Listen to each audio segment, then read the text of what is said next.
dem Denken gestellt ist heute, wie ich es verstehe,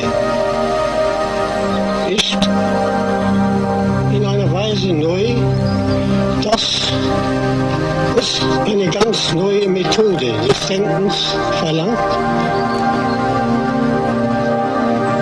Dieses Denken ist in der Sache sehr viel einfacher als die Philosophie, aber im Vollzug sehr viel schwieriger und verlangt eine neue Sorgfalt der Sprache.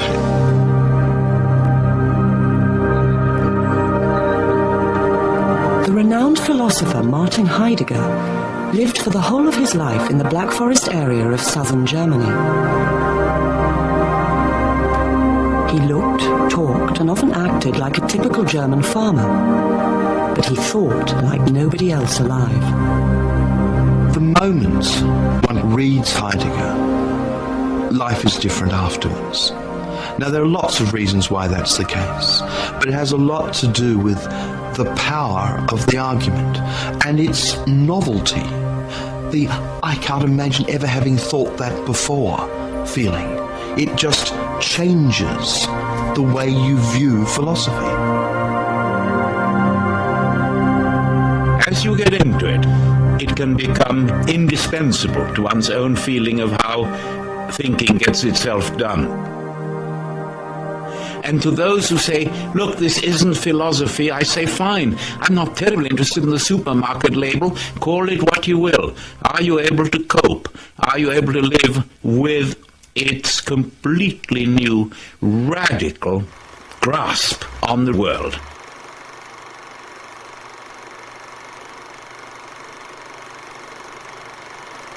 More critical commentaries have been devoted to Heidegger than to any other philosopher apart from Aristotle. He is undoubtedly one of the most important figures in the history of 20th century thought. But not everyone who mentions his name today does so with approval.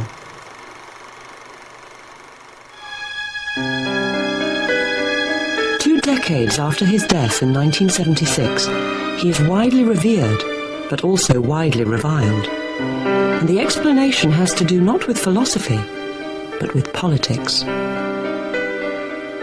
There are two uncontestable facts about Heidegger. One is that he was a brilliant philosopher.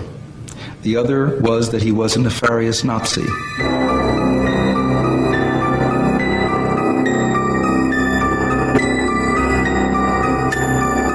I don't really blame him for thinking that Hitler was the salvation of Germany. Lots of reasonable people thought Hitler was the salvation of Germany. But they usually also thought that all this stuff about the Jews was just, window dressing and didn't really come to anything. What I find hard to forgive about Heidegger is after everybody knew about Auschwitz, knew what Hitler was leading up to, he just pretended that he hadn't really been there or had nothing to say or something like that. What sort of man was Martin Heidegger? How did he come to align himself with the most sinister political movement of modern times? And to what extent should his Nazi involvement be allowed to detract from his status as a thinker?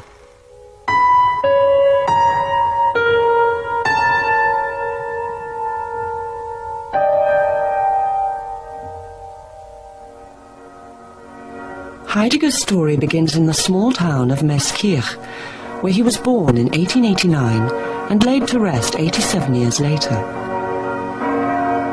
His parents, Friedrich and Johanna Heidegger, both came from peasant stock, but the family were comparatively well off, and young Martin never went without. His father was employed as a sexton at the small town's surprisingly grand Catholic church, and religious observance played a major part in his early life. He served as an altar boy, and seems to have decided before the age of 10 that he wanted to become a priest. He was small in stature as a child, but the power of his personality was apparent even then. Hans-Jorge Gadamer, a student of Heidegger's during the 1920s, discovered as much when he visited Meßkirch towards the end of that decade to find out more about his tutor's early life. 70 years later, at the age of 98, Professor Gadamer, now a world-famous philosopher in his own right, remembers the visit well. Ich fragte also einen alten Mann auf der Straße, das sagen Sie mal, wie war denn eigentlich der Professor Heidegger? Den kannten Sie doch sicher als Kind. Den Martin? Ja, natürlich kannte ich den. Na, wie war er denn? Tja, was soll man da sagen?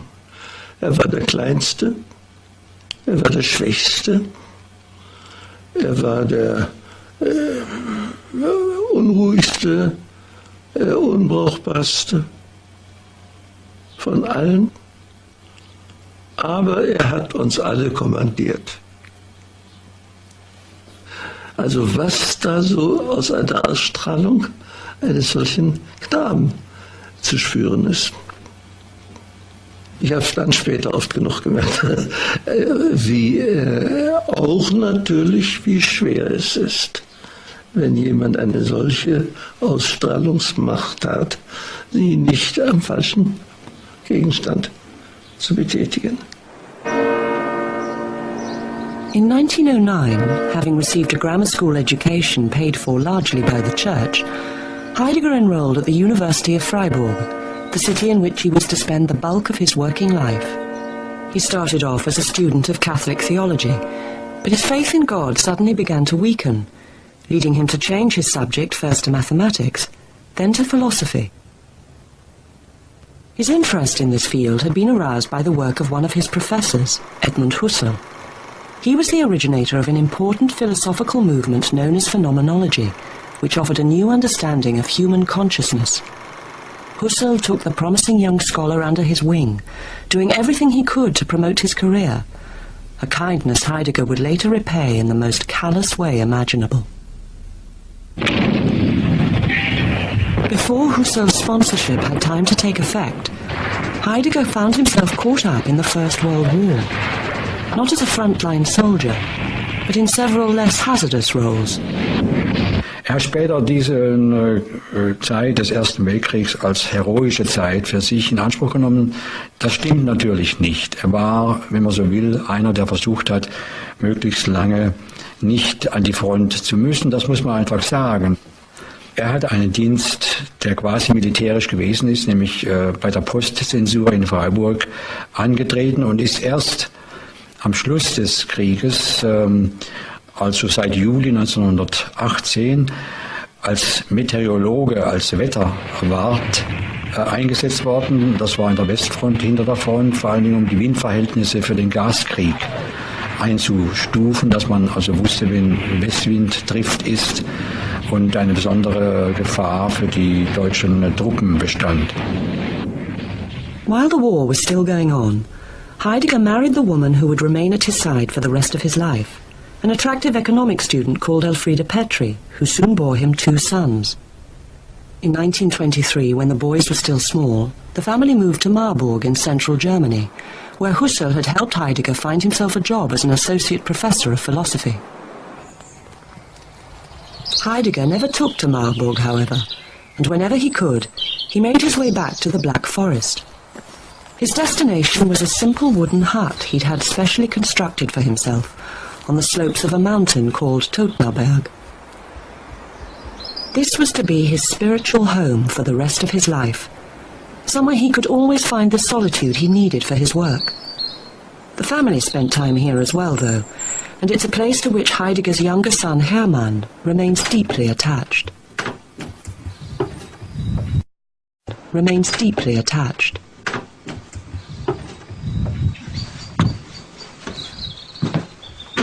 So, hier ist also unser Wohnzimmer. Da hinten ist die Küche, wo meine Mutter gekocht hat. Da hinten haben wir noch ein Bett. Wir haben alle Weihnachten hier oben gefeiert. Sind mit Rucksack und Skiern hier angekommen und haben hier das Weihnachtsfest gefeiert. So, jetzt zeige ich Ihnen noch das Studierzimmer. Das ist also das Studierzimmer, wo mein Vater viele Sachen geschrieben hat. Er konnte hier oben am besten arbeiten. Und dann saß er hier an dem Tisch und schaut auf den trüben Vasen raus, auf den Brunnen. Der hat für meinen Vater eine besondere Bedeutnis. Wenn Sie heute hier auf der Hütte sind, Herr Heidegger, erinnert Sie das sehr an Ihren Vater? Ja, natürlich. Er lebt hier für mich noch. Und auch ich gehe sehr gerne hier rauf. Und wenn ich selber eine besonders schwierige Arbeit zu machen habe, sitze ich manchmal auch hier an diesem Schreibtisch und arbeite hier, weil das hier besonders gut geht. Todtnaberg had a profound effect on Heidegger's personality. His long stays there appear to have reinforced his sense of himself as a true son of the Black Forest, and before long he'd begun to cultivate a somewhat eccentric, rustic image. Heidegger's physique early on was a kind of invention of self, the insistence on peasant-style clothes, the Black Forest way of speaking, chopping his own wood, his lonely hut high up in the hills at Todtnaberg. Nothing, I think, would have alerted one to the immensity of the work and of the thought. Hans-Jorge Gadamer is one of the few people outside the philosopher's immediate family to have visited him at the hut. He vividly recalls Heidegger's curious manner and appearance, but he also remembers something else. Sah mehr so ein bisschen wie so ein, naja, so halber Monteur oder sowas aus, Handwerker oder sowas. Aber die Augen, da sah ich, da war Fantasie. Nur in einem ganz anderen Grade, als ich etwa bei Husserl oder den anderen großen Namen, Natop, die ich so kannte. During the early 1920s, having broken decisively with the Catholic Church, Heidegger also began to distance himself from his mentor, Edmund Husserl. Whereas Husserl was intent on illuminating the innermost workings of the mind, Heidegger became convinced that what thinkers like himself should really be addressing was the ordinary person's everyday experience of the world. This conviction led him to write what is generally regarded as his masterpiece, the dense, evocative, strangely worded text known as Sein und Zeit, or to use its English title, Being and Time. This work is a tour de force of philosophical writing. One can't help in reading it to be simply amazed and astounded. It also, viewed historically, was the moment in which phenomenology, that which hitherto had been the dominant philosophical mode of thinking, was called into question, but called into question in such a radical way that it became almost impossible to go back to phenomenology and continue with it. At the heart of Being and Time, and therefore of Heidegger's philosophy as a whole, is one deceptively simple question. What is really meant by the verb to be? We all think we understand what we mean when we say that someone or something is. But do we? Or are we, as Heidegger thought, letting the familiarity of the word itself blind us to what is really the greatest mystery of all? Do we, in our time, have an answer to the question of what we really mean by the word being? Not at all. But are we nowadays even perplexed at our inability to understand the expression being? Not at all. Our aim in the following treatise is to work out the question of the meaning of being, and to do so concretely. Our provisional aim is the interpretation of time as the possible horizon for any understanding whatsoever of being.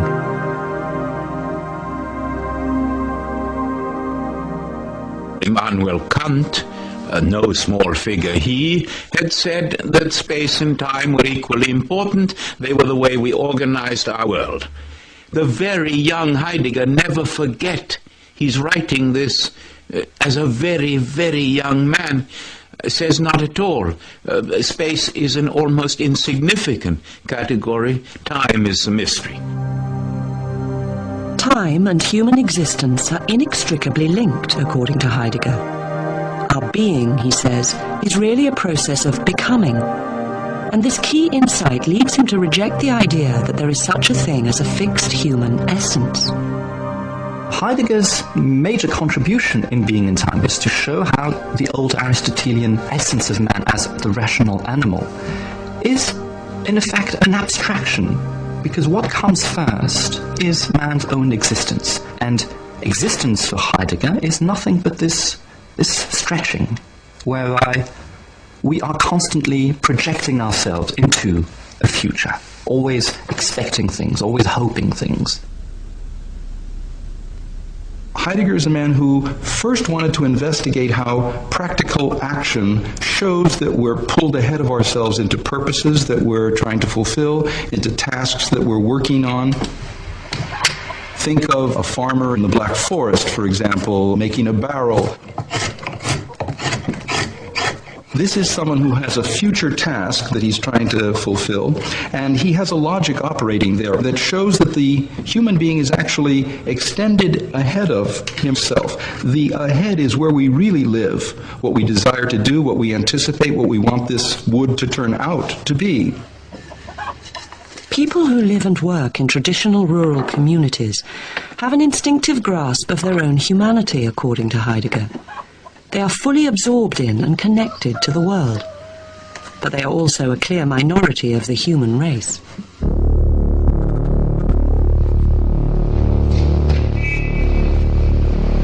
Heidegger argues that most of us, especially those who live in big modern cities, tend to lose touch with our individuality. Forced to conform to patterns of mass behavior, we experience strong feelings of anxiety, he says, and end up leading what he calls inauthentic lives. Most of us live what he called a life of one. One is one. One does this. One thinks that. One moves in this way. And he's saying to you, no, the I is not one. And this was, in the 1920s, sheer breathtaking prophecy before the great mass market detergence of standardized life and death which has swept over us. The consumerism even of our deaths, they don't belong to us anymore. And he gave the great warning.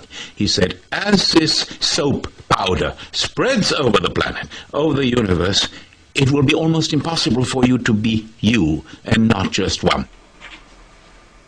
Being and Time was to make Heidegger's name once and for all. But before it was even published, he started to be spoken of as an original and explosive thinker. Drawing on his unpublished theories, he gave a series of brilliant lectures at Marburg University, which had a huge impact on all those who heard them. One young woman in particular found herself overwhelmed. She was Hannah Arendt, a talented and beautiful Jewish student who would later achieve world fame as a commentator on the evils of Nazism. Arendt became a pupil of Heidegger's in 1924. He was immediately struck by her, and before long they had embarked on a brief but passionate affair. She knew that she was with a man who had a reputation in German intellectual circles for being, she sometimes later put it, a secret king of philosophy. But she was also very remarkable, and both of them seem to have conceptualized this relationship as a mystical event, and she remained loyal to it because it had been so formative. Because it had been so formative.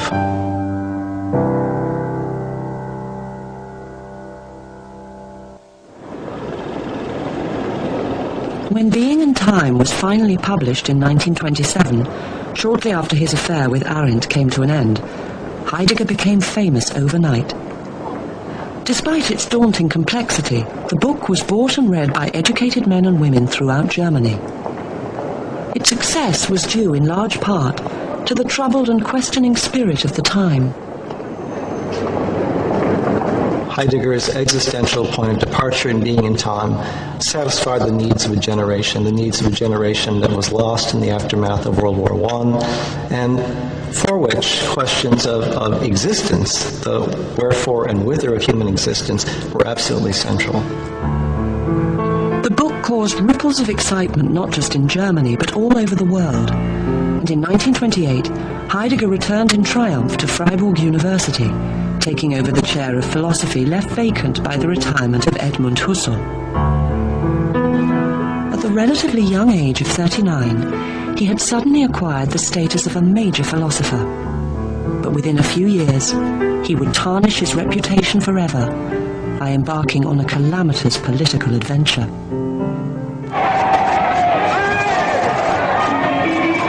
On January the 30th, 1933, Adolf Hitler became Chancellor of Germany. He immediately launched a process of restructuring designed to eliminate so-called non-Aryans from public office and clamp down on all forms of dissent. Towards the end of April, after the rector of Freiburg University had resigned in protest at these measures, Heidegger astonished almost everyone who knew him by allowing his name to be put forward in the ballot to elect a successor. He was duly elected by an almost unanimous vote of the university's governing body, although 13 of the professors who would normally have been entitled to vote were forbidden to do so because they were Jews. A week later, Heidegger delivered his inaugural address as rector to a capacity audience in the university's main hall, specially bedecked for the occasion with swastika flags. Then, on May the 1st, a symbolic date in the Nazi calendar, he officially joined the party, thereby winning the gratitude of all those who wished to see Hitler succeed. The first few months of Nazi rule were by no means a sure thing. It was still a bit of a tenuous operation, so the initial months were very important. And this was the specific finding of the University Denazification Commission, that Heidegger had played an essential role in placing Hitler into the saddle by serving to legitimate the regime on the basis of his immense worldwide philosophical prestige. Those who had known the Wizard of Meskirch during his days at Marburg University were stunned and appalled when they heard what he had done. Also ich brauche jetzt nicht nur von mir zu sprechen, sondern von allen seinen Schülern. Wir waren fassungslos. Wir hatten das für vollkommen unmöglich gehalten. Man legt jetzt sehr oft Wert darauf, und das ist natürlich nicht ganz falsch, wie war dieser Irrtum von ihm möglich. Das heißt also, wir damals dachten, der ist verrückt geworden.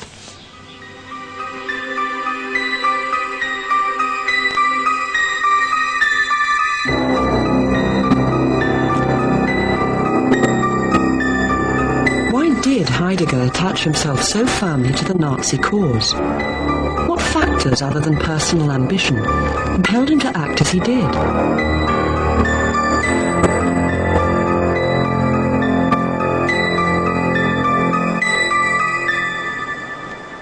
Part of the explanation seems to lie in the closeted rural culture from which he and Hitler both emerged. Heidegger grew up a very conservative Catholic in a very conservative southwest Germany. He was a rural man, not very comfortable with urban life.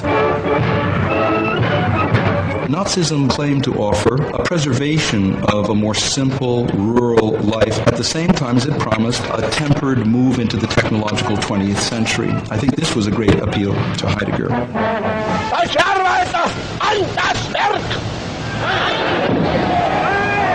Nazism also was famous for its anti-Semitism, and I think Heidegger shared in the cultural anti-Semitism of his nation of that time without yielding, I believe, to the crude biological anti-Semitism of Hitler. He didn't need Hitler to be an anti-Semite. He had that already from his culture.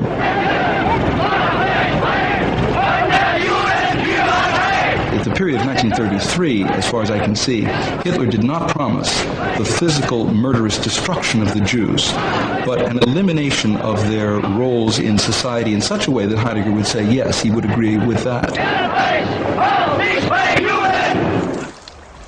The claim that Heidegger was anti-Semitic is one that's often denied, not least by members of his family.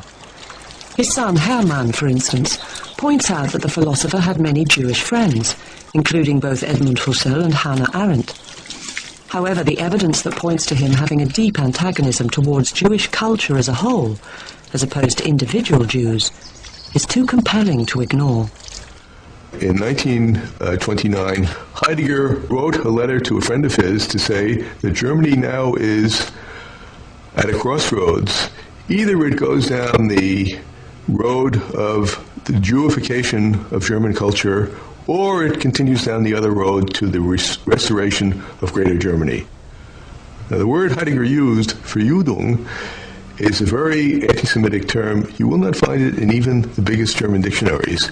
However, you will find it in Mein Kampf, where Hitler used it in exactly the same terms. Another telling piece of evidence came to light purely by chance when Professor Rainer Martin, a one-time student of Heidegger's, stumbled across an old book about Hermann Göring.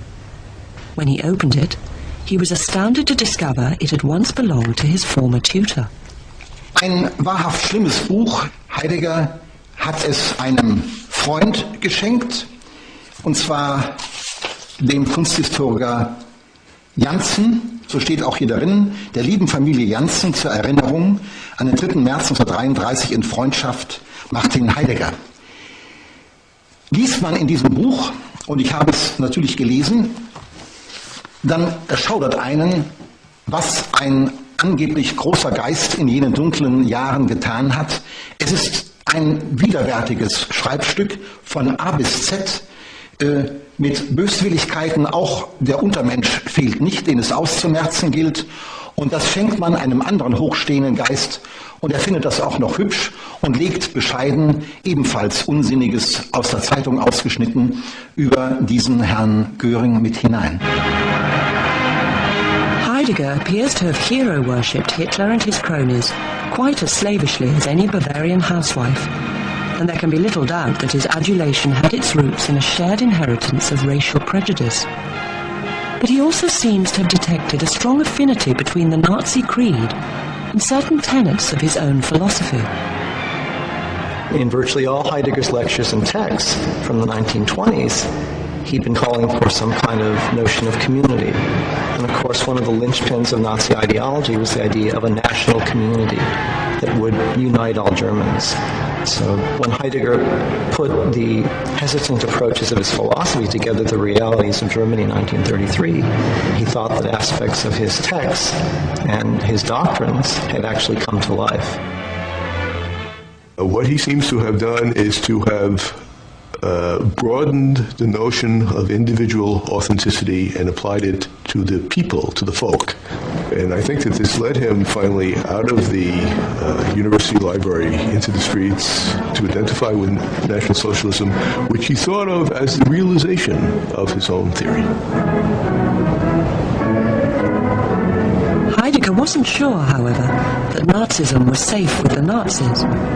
What Hitler needed, he thought, was a guide, someone who could ensure that the Nazi revolution fulfilled its true potential. Someone, that is, exactly like himself. Heidegger suffered, to be sure, from megalomania. He succumbed to the delusion, and one can only call it a delusion, that he could play the role of philosopher king, following Plato's problematic precedent to Hitler and the Third Reich. He thought he could get the ear of the new regime and be the eminence grise behind Hitler or whoever was going to run the country.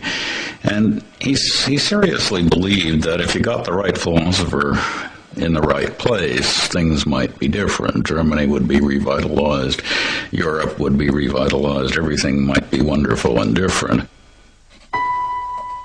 Convinced of his ability to steer the revolution in what he saw as the right direction, Heidegger became not just a Nazi, but a Nazi fanatic, someone prepared to demonstrate his devotion to the cause by the most underhand means.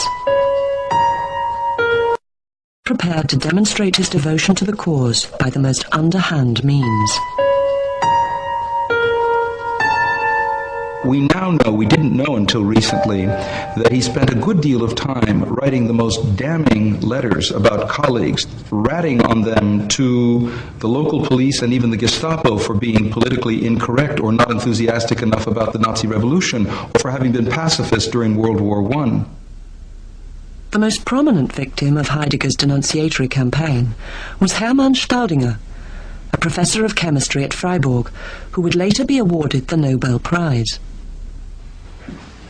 In Freiburg State Archive, Professor Hugo Ott has unearthed hard documentary evidence which shows that during 1933 and 1934, Professor Staudinger was hounded by the Gestapo purely as a result of malicious gossip passed on by Heidegger.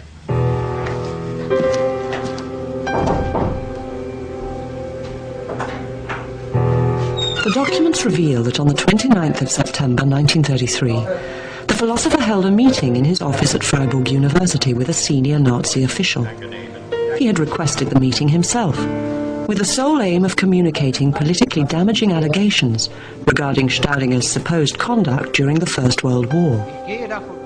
Heidegger alleged that the scientist had been both a pacifist and a spy, and that he'd handed over manufacturing secrets related to Germany's chemical weapon production to hostile foreign powers. As a result of these claims, which eventually proved to be groundless, the future Nobel Prize winner was subjected to several months of surveillance and hostile interrogation. To ensure there would be no let-up in the investigation, Heidegger helpfully wrote to the Gestapo's regional commander, informing him how he thought the case should now be handled. Und Heidegger führt die einzelnen Punkte der Gestapo-Untersuchungen auf und kommt dann am Schluss seines Briefes zu dem Antrag, den er als Rektor stellt, dass Staudinger aufgrund seiner politischen Vergangenheit, die negativ ist jetzt im neuen Deutschland, nicht mehr an der Universität Freiburg lehren darf, sondern dass er auch nicht einmal pensioniert werden darf, sondern entlassen. Das heißt also ohne Bezüge aus dem Staatsdienst zu entfernen ist. Und Heidegger unterschreibt das eigenhändig, Heil Hitler, Heidegger. Ein schlimmer Brief. Wäre er bekannt gewesen, 1945, Heidegger hätte nie eine Chance gehabt, in der Universität heimisch zu werden. Of all those who suffered at Heidegger's hands, no one had more cause to feel betrayed than Edmund Husserl, the man who did so much to launch his career.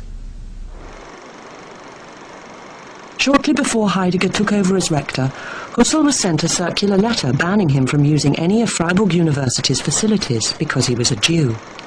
When Heidegger took office, he could easily have rescinded this order, but he chose not to. The effect on his old master was devastating. Husserl war furchtbar getroffen, aber er war ein Philosoph, der auch eine gewisse stoische Komponente hatte, also gelassen, alles zu ertragen.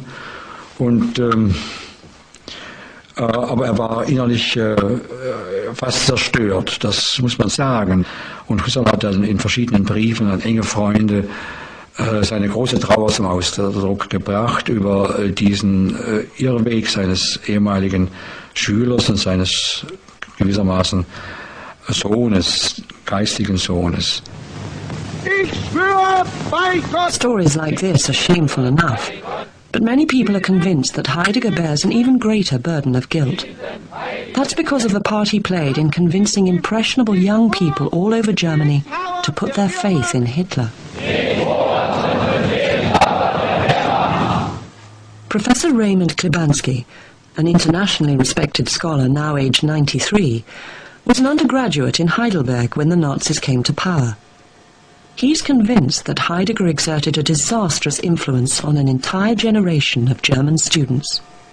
On the 30th of June, I was there, 33, he gave a speech to all the professors and students of Heidelberg, in which he urged the audience to abandon all these humanist and Christian ideals, not to let themselves be weakened by them, and to become true National Socialists. And here Heidegger is a guilty man. in the sense that he is responsible for the allegiance of a large part of the academic youth to Hitler. In April 1934, Heidegger stood down as rector of Freiburg University. After the war, he claimed he had done so in protest at Nazi excesses, but his real motivation seems to have been a deep sense of frustration at the meagreness of what he'd achieved. His disillusionment with National Socialism is not a disillusionment with National Socialism. It's a disillusionment with the possibility that a political party could enact the thorough change that he wants and which has emerged from his study of the history of philosophy. Chastened by his ill-fated dalliance with worldly affairs, Heidegger returned to the life of the mind. He began once again to spend as much time as possible at Totnaberg, where his thought gradually entered a new phase. The move from the period of the rectorate into the 40s and 50s, all the way to his death, is a move to poetry and to language in particular as the space, the place where one should look at one's relation to being and to history as a whole. Every great poet has intuited this, but Heidegger has said it, that it is not we who speak language, but language which speaks us. It structures our world. It structures our sense of time, of identity, of human relations, of love, of violence, and so on. And so when Foucault very, very radically and brilliantly says there is no more man, there is no more author, etc., etc., when deconstruction speaks of language as an autonomous, inward-turning game, as a dance around an infinity of possible meanings, these are footnotes to Heidegger. From the collapse of his rectorship till the end of the war, Heidegger took no further part in public affairs. But official records recently discovered in Berlin show that he remained a member of the Nazi Party until the day it ceased to exist, a fact few people realized, even at the time.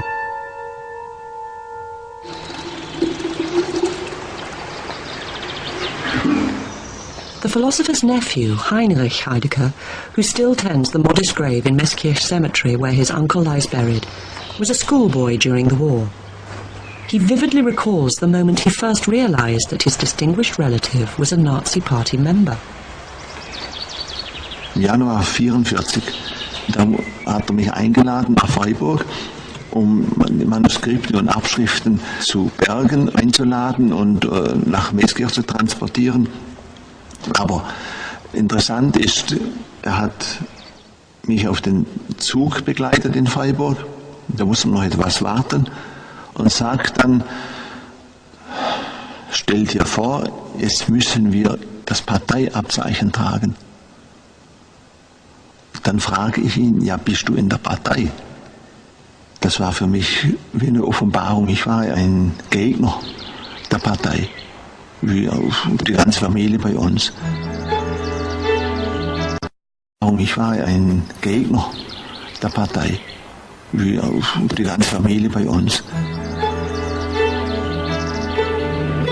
By the time this conversation took place, the pressure was mounting for Heidegger, as it was for everyone else in Germany. The war was turning into a rout, and Hitler's days were clearly numbered.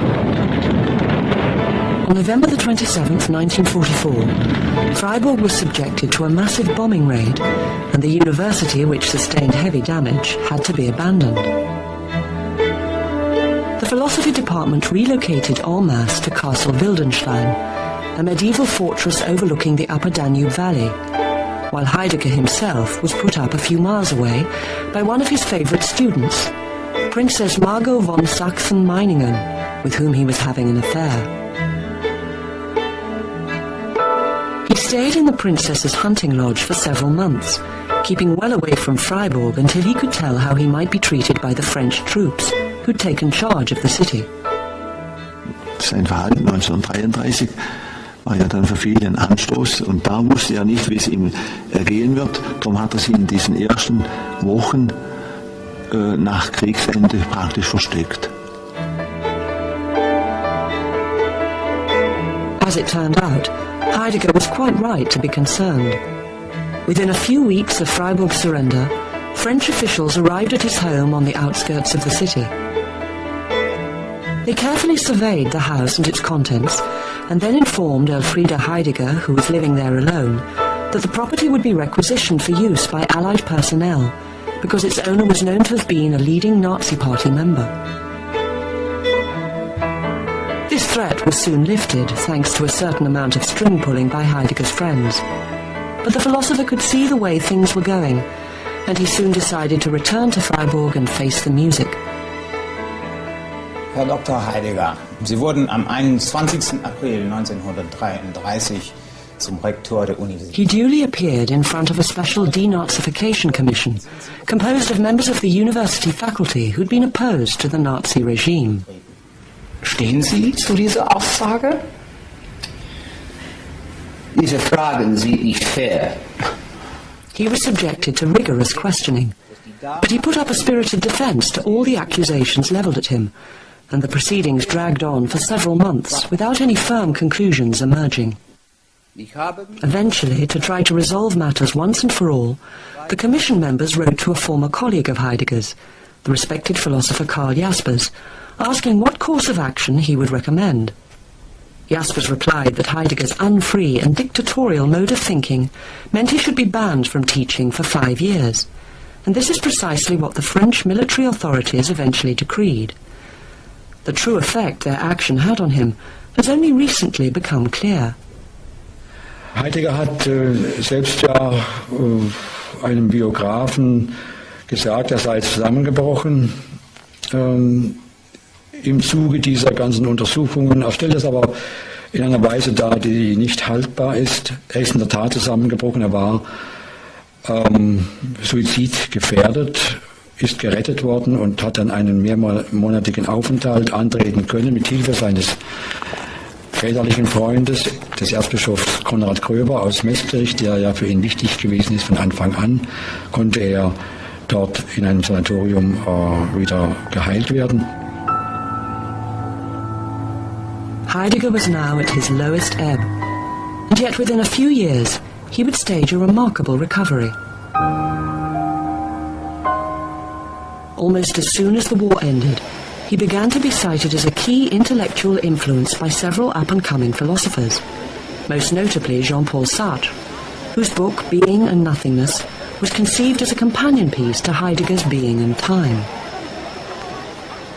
When Heidegger resumed teaching again in the early 50s, the support of Sartre and other existentialist thinkers helped to re-establish him as a major academic star.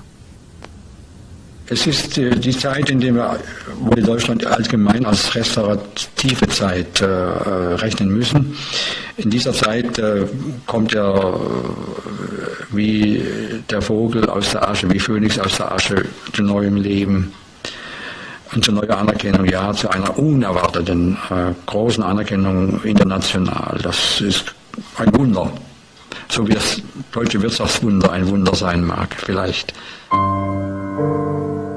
The one person, other than Sartre, who did most to restore Heidegger's damaged reputation was his former lover, Hannah Arendt, who had been forced to leave Germany in the early 30s and settle in New York. There, in a small brownstone apartment on the Upper West Side where she lived with her husband, she had begun to produce the stream of writings that would make her famous as a penetrating commentator on Nazism, to which she would forever attach the often-quoted phrase, the banality of evil. At the end of the war, Arendt wrote a fierce letter to Karl Jaspers, calling Heidegger a potential murderer because of his treatment of Edmund Husserl. But when the former lovers met again face to face, her view of him softened. The meeting took place in Freiburg on the 7th of February 1950. Arendt was visiting the city in connection with work she was carrying out on behalf of a special body set up to recover Jewish property stolen by the Nazis. She sent Heidegger a note telling him of her arrival, and that evening He visited her in her hotel. He memorialized the meeting with a poem, and she said that conversation took up as though no time had intervened. So I think you can see that this relationship existed on another plane, as far as both of them were concerned, than the worldly one in which the hotel was situated. She reports that he is contrite about his involvement with the Nazis, but not in any very knowing way, that he doesn't really understand himself and he doesn't understand the significance of what he's done. She'll exchange letters with Karl Jaspers in which they shrug their shoulders and say, it's his character. There's nothing to be done about it. Like, he's a fool. And in many ways he was. Hannah Arendt never entirely forgave Heidegger for his Nazi past, but she does seem to have accepted most of his explanations for what he did during the Third Reich at face value. She worked tirelessly from 1950 onwards to promote his work in America, thereby completing his extraordinary rehabilitation. Hannah Arendt had publicly taken position against the Nazis. She was known to be Jewish. She emigrated to America. The fact that she would defend Heidegger made it look as if there was finally nothing to reproach him with. What is perhaps most troubling about Heidegger's post-war revival is that he never apologized for what he had done during the 30s, or uttered a clear denunciation of Hitler and his crimes. Even the murder of 6 million Jews was an event about which he seems to have felt no obligation to speak. He resumes teaching, and literally the philosophic and literary world looks to him. Come on, speak out. Say something human on the horror, on the Shoah, on the genocide, on the Holocaust. Nothing. Nothing. Now that's where my bafflement and rage begins. When Heidegger died in 1976, it was the sage who was remembered in all the obituaries, not the practicing Nazi. But as the full extent of his involvement with the Third Reich has come to light over the past 20 years, a painful reassessment of his place in the history of philosophy has slowly begun. It's still not clear what the verdict will finally prove to be. He may well come to be seen as the greatest thinker of our age, as his supporters predict. But it's also possible that the grave defects of his personality, his arrogance, pettiness, and lack of human feeling, will rob him of the status he thought he was destined to achieve. There are a lot of cases of bad men writing interesting books, and Heidegger is just a spectacular case of that sort. He stumbled into a situation that he didn't have the character to get himself out of, and for the rest of history he's always going to be stuck in the trap in which he mired himself.